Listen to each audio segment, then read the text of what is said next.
Fly in the sky. I can go twice as high. Take a look, it's in a book, a reading rainbow. I can go anywhere. Friends to know and ways to grow, a reading rainbow. I can be anything. Take a look, it's in a book, a reading rainbow. A reading rainbow. A reading rainbow.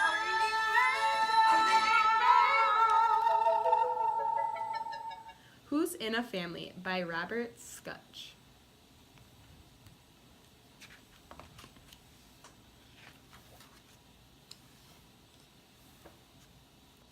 A family can be made up in many different ways.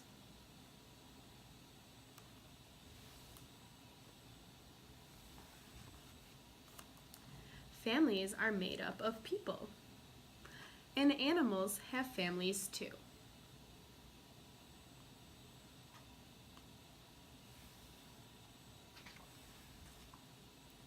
In Carlos's family, Carlos's papa helps him with his homework, and his mama reads to his little sisters, Teresa and Linda. Katie is an only child. When Katie's family goes camping, she sometimes gets to take along her friend Amy.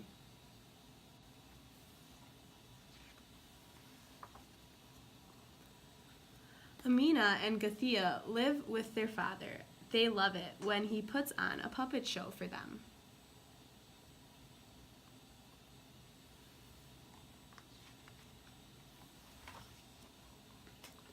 Lots of children live in families with their mothers. Janet plays ball with Josh and Ryan until their mom, Catherine, comes home. That's like the chimpanzee family. Mama chimp raises the babies by herself, with the help of any older children she may have.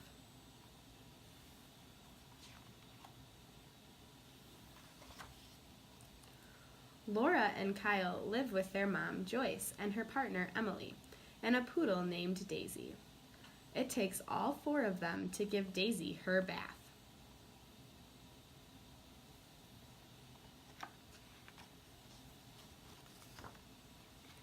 In Kevin's family, grandmother Kyoko takes care of Kevin and his brother Jeffrey, while their mother is at work. They like their grandmother to help them put together jigsaw puzzles.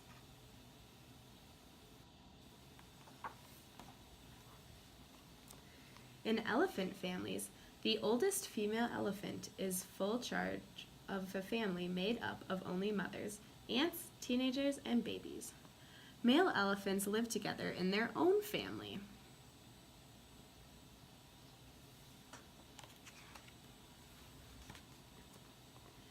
Aunt Amanda and Uncle Stan don't have any children at all, but they're still a family. They say Mouser and Fred are their babies.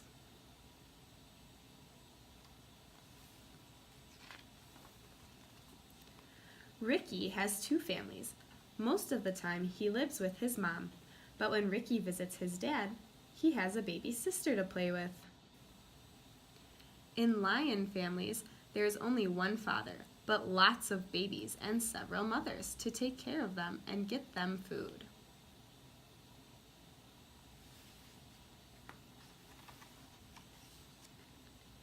Robin's family is made up of her dad, Clifford, her dad's partner, Henry, and Robin's cat, Sassy. Clifford and Henry take turns making dinner for their family.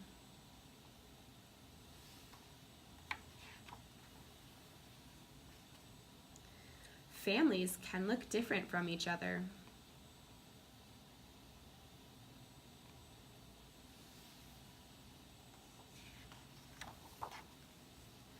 And even in the same family, family members can look different from one another. In Eric's family, his daddy has light skin and his mommy has dark skin. That's why the color of Eric's skin is in between. And Karen doesn't look like her dad or her mom, but she has her grandpa's smile. And two of Cleo's puppies are all white. One is brown and two have spots.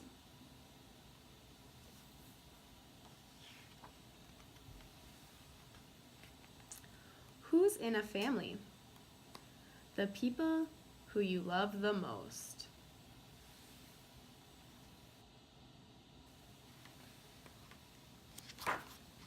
Just like in your family, here's a place for you to draw a picture of your family. Henry and Mudge in the Family Trees by Cynthia Rylant tells the story of Henry and his dog Mudge going to their family reunion.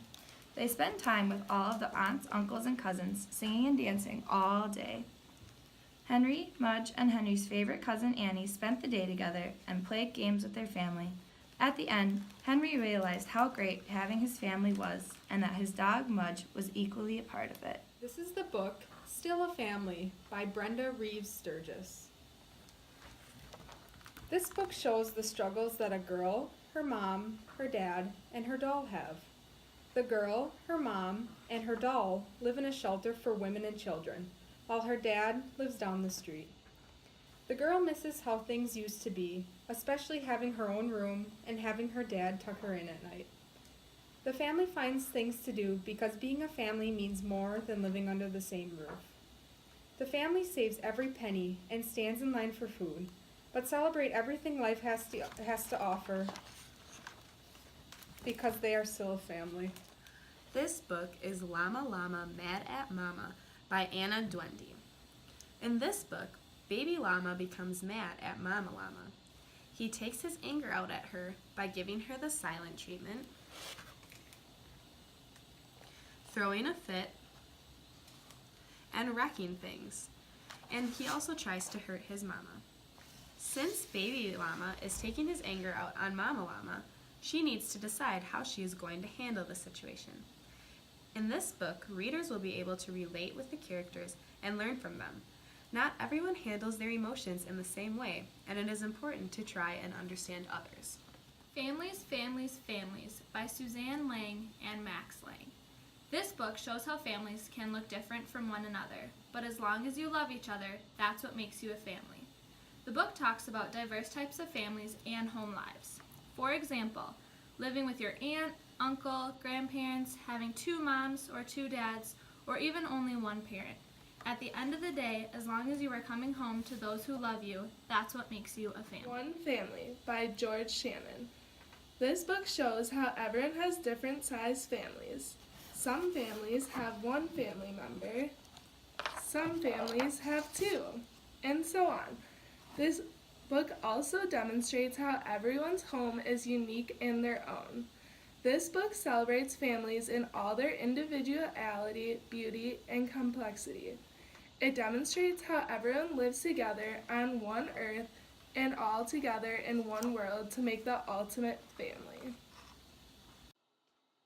As you could see in Who's in a Family, there are many versions of what a family could be. Some kids live with their mom and dad, some with 2 moms or 2 dads, or maybe just 1 mom or 1 dad. Others have a lot of people in their family that live with them, like grandparents, aunts, uncles, cousins, step-parents and siblings, and many, many more versions of families. There is no one right way to have a family. Each one is unique in their own way. In a study done by sociologist Philip Cohen, he discovered that in the past 50 years, there have been some drastic changes in marriage, women in the workforce, and new blended families. Cohen created a chart that he titled A Peacock's Tail because of the wide growing variety of family categories. In this chart, you can see the differences in family relationships from 1960 to 2012. Families that have married parents with only the father employed has decreased from 65% to 22%, while married mothers' employment rates have increased from 18% to 34%, almost double. You can also see that the percentage of families with married parents have decreased from 83% to 56%, leaving almost half of families as being unconventional in 2012. Other common households included in this data are single fathers, living with only grandparents, cohabiting parents, or a home with no parent or grandparent. The progression of family dynamics over the past 50 years shows that no matter what your home arrangement is, there is no wrong way to have a family.